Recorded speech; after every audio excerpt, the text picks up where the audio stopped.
¿Sabes cómo funciona la prestación por desempleo? En este vídeo te detallamos todas sus peculiaridades. Pues sencillamente se trata de una ayuda a nivel contributivo que se otorga a todo trabajador que está en situación legal de desempleo y haya cotizado a la Seguridad Social como mínimo un año. Por el contrario, el subsidio por desempleo es una ayuda no contributiva que se concede al trabajador que no cumpla con el requisito mínimo de cotización o haya agotado el periodo de prestación contributiva y que cumpla ciertos requisitos.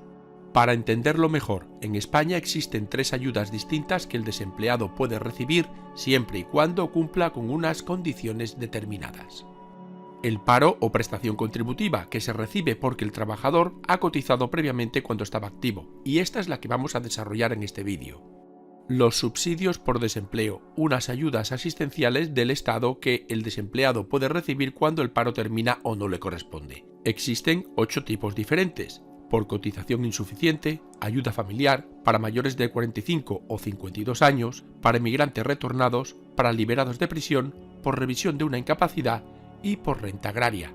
Y las ayudas extraordinarias. Si ninguno de los ingresos anteriores es aplicable, es posible solicitar el subsidio extraordinario por desempleo y la renta activa de inserción. Pero centrándonos en el primero, el que nos ocupa, hay 2 tipos de prestación contributiva. Vamos a verlos. El total ocurre cuando el trabajador cesa con carácter temporal o definitivo la actividad que venía desarrollando y es privado de su salario. Esta situación puede ser provocada por un despido, un fin de contrato o un ERE de suspensión. Y el parcial, que sucede cuando el trabajador ve reducida temporalmente su jornada diaria ordinaria de trabajo y su salario, entre un mínimo de un 10 y un máximo de un 70%, siempre que exista un ERTE. Además, se puede compatibilizar el cobro del paro con otro trabajo. Y para tener derecho a la prestación por desempleo es necesario cumplir 2 requisitos. El primero consiste en que el trabajador ha de estar dado de alta o alta asimilada en la Seguridad Social y encontrarse en estado legal de desempleo, o sea, que debe carecer de empleo por alguno de estos motivos. Si se extingue la relación laboral con la empresa, ya sea por despido o fin de contrato, porque si el trabajador deja la empresa no tiene derecho a paro. Por reducción ordinaria de trabajo y de salario por un ERTE, si está en situación de incapacidad permanente total para la profesión habitual. Si el trabajador es fijo discontinuo, incluido aquel que realice trabajos fijos y periódicos que se repitan en fechas ciertas en los periodos de inactividad productiva. Y si el empleador ha muerto, se ha jubilado o ha quedado incapacitado. Mientras que el segundo requisito consiste en haber cotizado un periodo mínimo de 360 días dentro de los 6 años anteriores a la situación legal de desempleo. ¿Y cuándo y dónde se debe tramitar?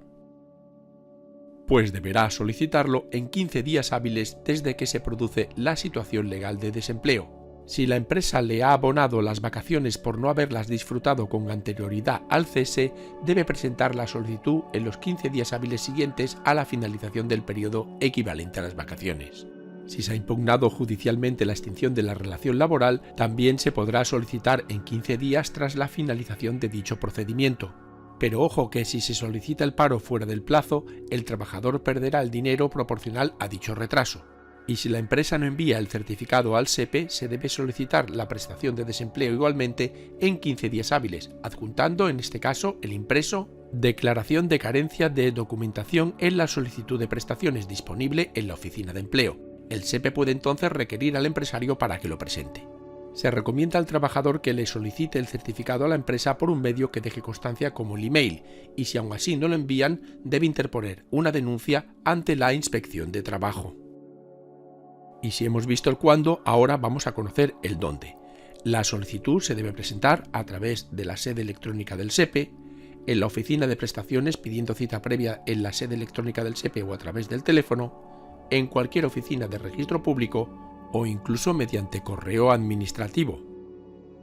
Y una vez se han realizado todos estos trámites, el trabajador recibirá en breve la respuesta oficial del SEPE, cobrando así el paro. Normalmente le ingresarán la prestación el día 10 del mes siguiente, aunque existen algunos casos legales que exigen un mes de espera, fundamentalmente cuando se acaba de consumir otra prestación o subsidio. Y esto es muy importante, cada 3 meses deberá renovar la demanda de empleo para poder seguir cobrando el paro, pudiendo hacerlo telemáticamente. ¿Y cuánto dura? Pues el periodo mínimo de derecho a la prestación por desempleo en su nivel contributivo es de 4 meses, con un máximo de 2 años, en función del periodo de cotización. Y precisamente en esta tabla podemos ver la relación existente entre los días cotizados con los meses que se tiene derecho a dicha prestación. Puede apreciarse que hay una escala de 11 niveles en total. Y ahora falta saber lo más importante, ¿cuánto se cobra exactamente? Para conocer la prestación por desempleo que le corresponde, el trabajador ha de calcular su base reguladora. Para ello deberá conocer la cotización por la contingencia de desempleo correspondiente a los últimos 180 días y a los efectos de la base reguladora no se incluirá en la misma las horas extraordinarias. Todos estos datos el SEPE los conoce por el certificado que le remite telemáticamente la empresa. El cálculo de la prestación sería el siguiente. Se percibe como prestación de desempleo el 70% durante los primeros 180 días y posteriormente y desde el día 181 el 50%. Ahora bien, hay que tener presente que existen unos máximos y unos mínimos. Por ejemplo, a pesar de que el trabajador tenga una base de 4.000 euros, no va a percibir 2.800, el 70%, sino una cuantía tope. El indicador público de rentas de efectos múltiples o IPREM es el índice de referencia que se utiliza para saber los importes máximos y mínimos de la prestación. Y se tendrá en cuenta el vigente en el momento del nacimiento del derecho.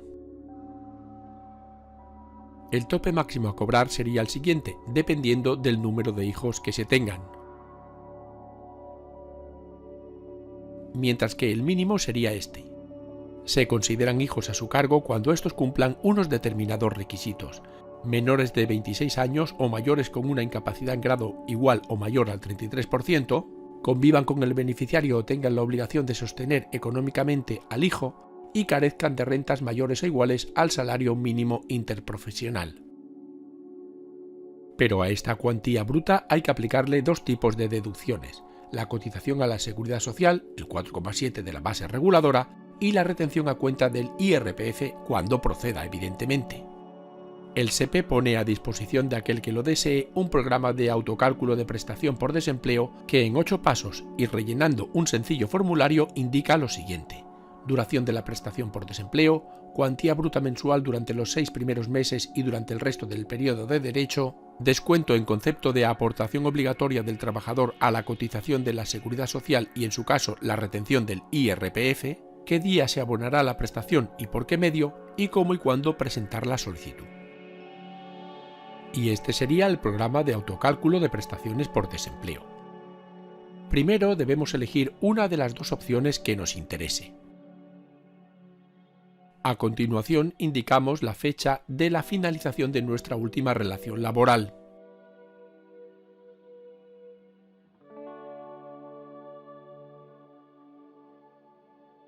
Responderemos afirmativa o negativamente a si hemos recibido alguna prestación en los últimos 6 años.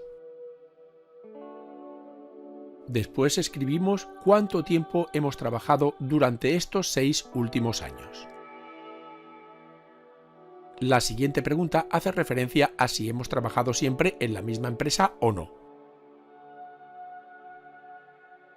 Acto seguido respondemos a si hemos recibido el mismo salario o no en los últimos 6 meses.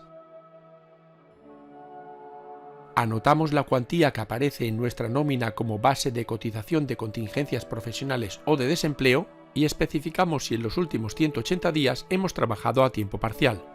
Y por último respondemos a cuántos hijos tenemos menores de 26 años o mayores incapacitados que conviven con nosotros y no tienen ingresos brutos superiores a 950 euros cada mes. Y este sería el resultado del programa de autocálculo de prestaciones por desempleo.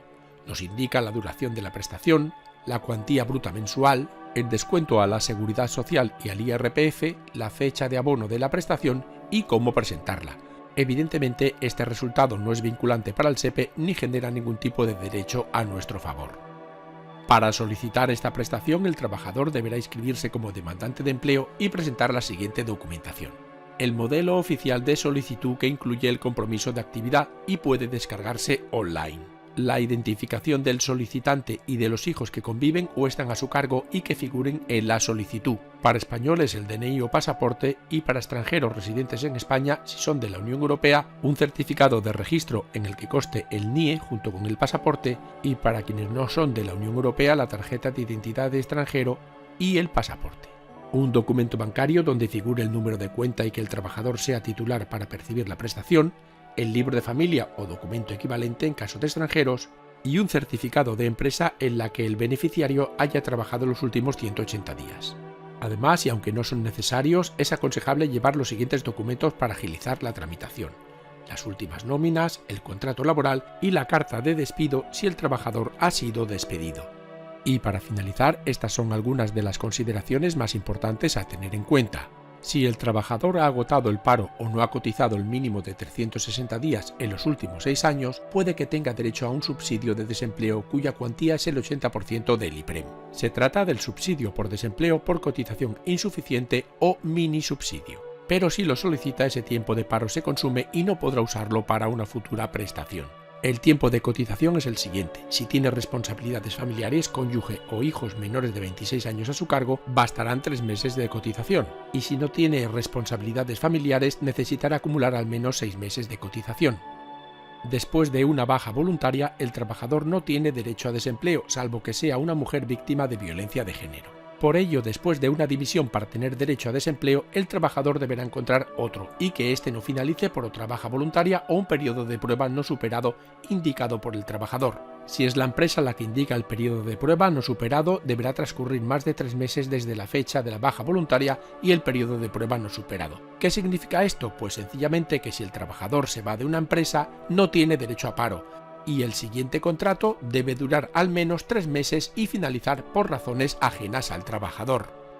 Y el derecho a opción sería el siguiente: si el trabajador está cobrando el paro y empieza a trabajar, este paro queda suspendido. Si trabaja más de 360 días en el nuevo trabajo y vuelve al paro, tendrá que escoger entre el paro antiguo y el nuevo, y el que no escoja se perderá.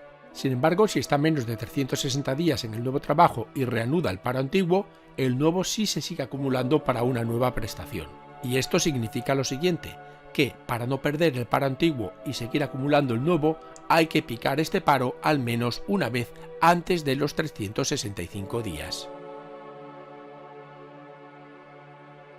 Y por último, todo aquel que quiera más información sobre el tema puede llamar a los siguientes teléfonos, que son precisamente los que aparecen en este enlace.